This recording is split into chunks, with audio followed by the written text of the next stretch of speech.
everybody. Thanks for joining me for the May forecast challenge here, and we're going to really try to make this happen in 5 minutes tonight. I hope you enjoyed an incredible weather day today. As you can see, our high temperature, at least at my house, 68 degrees. We're going to talk about why that's probably a little higher than it actually was. Low temperature, we did get down to 38. It was kind of clear last night. Got this beautiful picture from Maybell Farm in Wardsboro. Thanks for the sharing the picture. It definitely tells the story of the weather today. I'd encourage you to send me pictures each day that kind of tell the weather story. I'd like to include them in my both on the Facebook page just to share the photos and also to share them on the website and on my live broadcasts.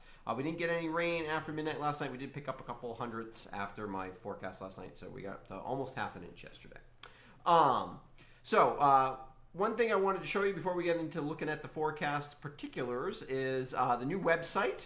And so this is the website I've been working on over the last couple of weeks here to get it up to speed. As you can see, here's the homepage. Now what you can find on here, you can always find my latest video if you want to look at it. This is last night's video. I'll upload tonight's soon after this. There's a picture of basically the week ahead, which is kind of what you'd get on your phone, except pretty isolated for the for our area. In that regard, the pink here is basically what you need to keep an eye on if you're going to be doing outdoor activities.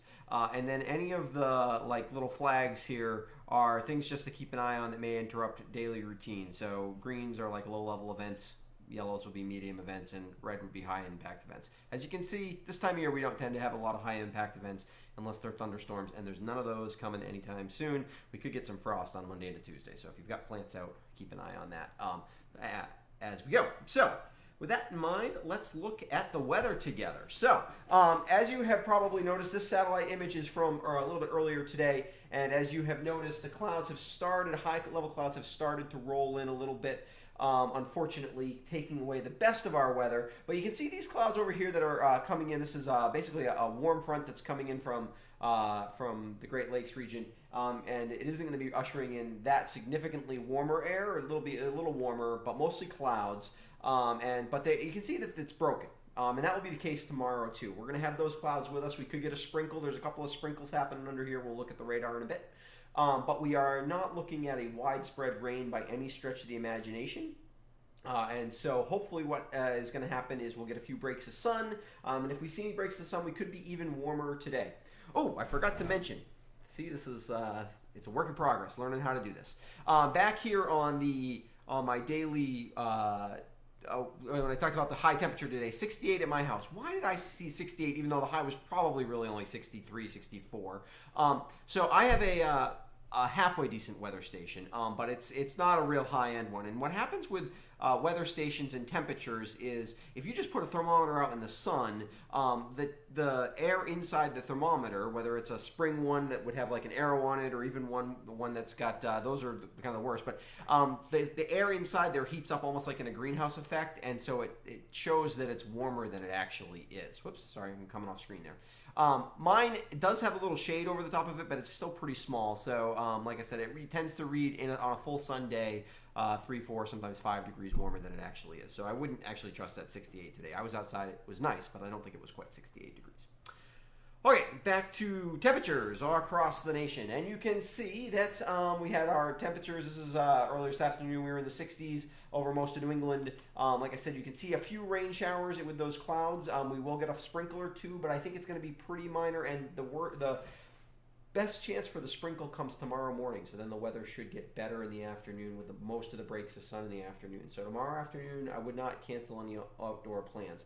We have another system that's kind of emerging off the Rockies here in the central part of the nation. This is going to mostly go south of us and not really affect us with precipitation, although it will drag some colder air in. And then we've got a couple of storms off to the west, on the west coast, and then even out off to the Pacific that are going to kind of give us our next chance at significant weather. Actually, it's even the next storm beyond that one. For next weekend, that's way too far out to be too certain, but Friday into Saturday, there's definitely a chance of a storm with some steady rain. We're going to be cool but decent for the week.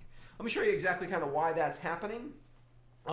This is a look at upper level wind patterns basically, and you can kind of see this strong jet stream across the northern Pacific. And then what we've got this basically zonal flow before we have basically a big upper level ridge here over the western Atlantic.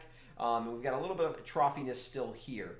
What's happening here is this zonal pattern is going to kind of continue. We're going to be in the general trophy area of the zonal flow, but it is starting to progress. We've been in this trough for quite some time.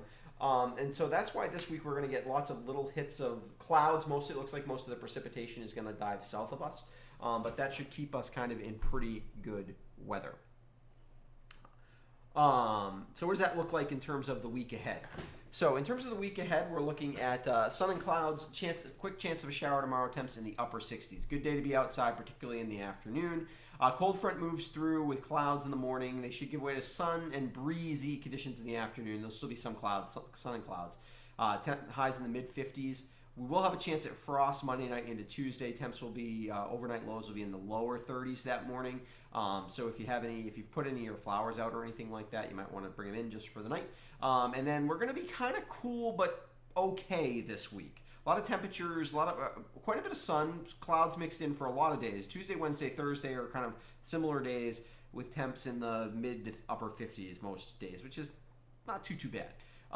Friday into Saturday, like I said, that's our next chance of a storm. We could be cloudy and windy, but there's a lot of variables with that. So as we get closer, we'll take a closer look at that. Okay, so there's your look at the forecast.